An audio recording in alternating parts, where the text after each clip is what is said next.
Hey guys, Robert Montez here with more tips to help you win with money. Today, what we're going to be doing is talking about a subject that has probably come up if you've ever considered saving for your kid's future, and that is what is a 529 college savings plan? So, with that, I want to go through some of the pros, the cons, what it's designed to be, and what it's not designed to be, and hopefully help you have a little bit more information so you can make more informed decisions and win with money. So, with that, what is a 529? Where does that name even come from? A 529 comes from section 529 of our tax code. So, just like you have your 401ks or 403b or anything like that, all those numbers ever really mean is, hey, this is in the section. This is the section of the tax code you reference if you have specific questions of what you can or cannot do with this plan. Now, typically a 529 is used for college, but really it can be used for any type of higher education expenses. It can be used up to $10,000 per year for K through 12 expenses. And then obviously any type of higher education such as college, trade school, anything that is considered a qualified education expense. The pros of a 529. One thing that parents tend to love is they can maintain control over this account. What do I mean by that? Well, there's other savings and investment vehicles that you can use for a child that the child ultimately takes over at a specific age. For example, a UTMA is an investment account that can be set up for the benefit of a child. However, at age 18 or age 21, depending on the state, at a specific time, that kid takes over the account. Some parents don't like the idea of their 18 or 21-year-old running around with tens or potentially, hundreds of thousands of dollars. Understandable. So with a 529, and when I keep saying parent, it's really the custodian, the person who controls the account.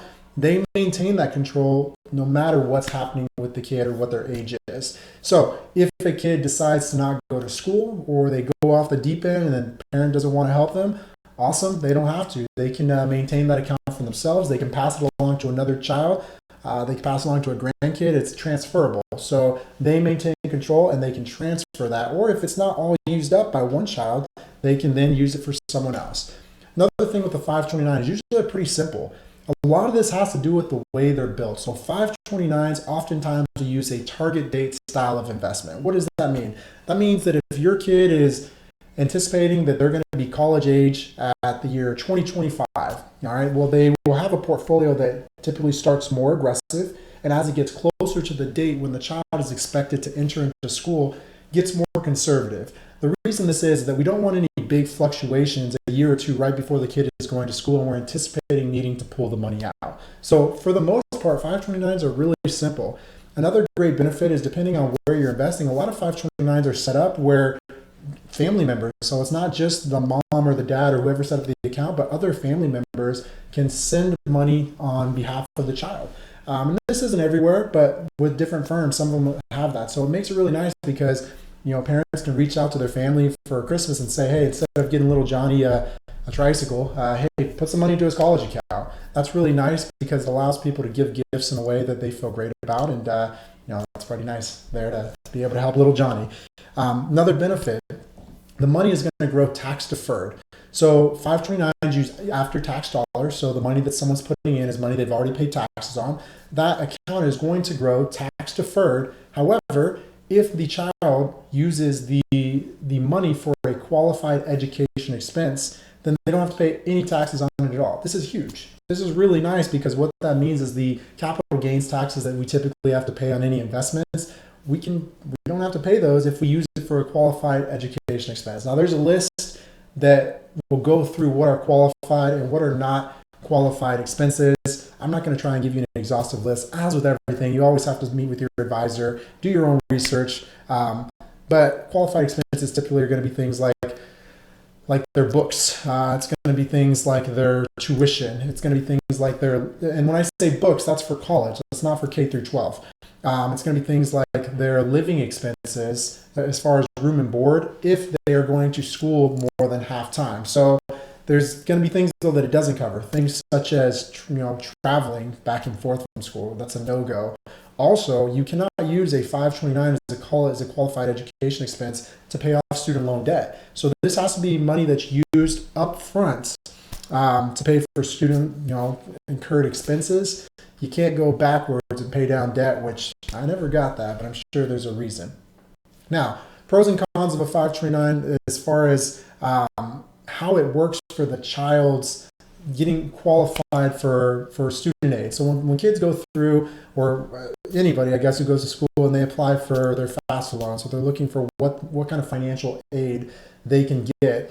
The 529, because it is in the parent's name as an asset for them, it greatly reduces what that counts towards what's called EFC, expected family contribution, which is what is expected from the family to help the kid with their college. So again, if you're looking at different grants, especially like Pell Grants, those grants are on a needs-based basis, meaning that if you come from a lower income family or you have multiple kids in school, you're going to qualify for potentially more grants.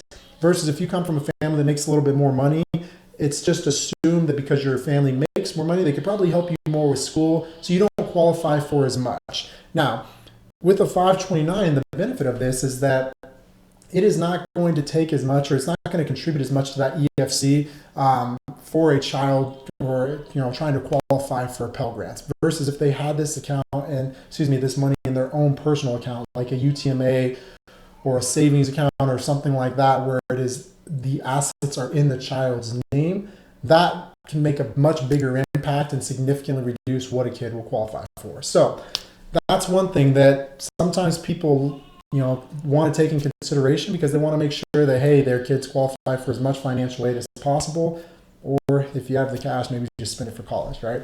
Now, negatives. The negatives of a 529, like we said, is that if you do not use this money for what's considered a qualified education expense, you are then going to have to pay not only all the taxes that were being deferred, but also a 10% non-qualified distribution penalty. So what does that mean? That means that, let's say you're in a 15% tax bracket, and that's, as far as your capital gains. Well, in addition to having to pay that 15% in taxes, you are also now going to have to pay an additional 10%. So now you're at 25%. So a quarter of the money, just like that, is gone if you use it for a non-qualified education expense. So this is why a lot of times parents don't like it, because if they have kids where they're not sure if they're going to go to college or not, sometimes they'd rather use a different style of an account, which I'm going to do a video on next week, so stay tuned. But they like to use something different that they know that their kid can use for whatever, versus just being kind of limited to those qualified expenses within a 529.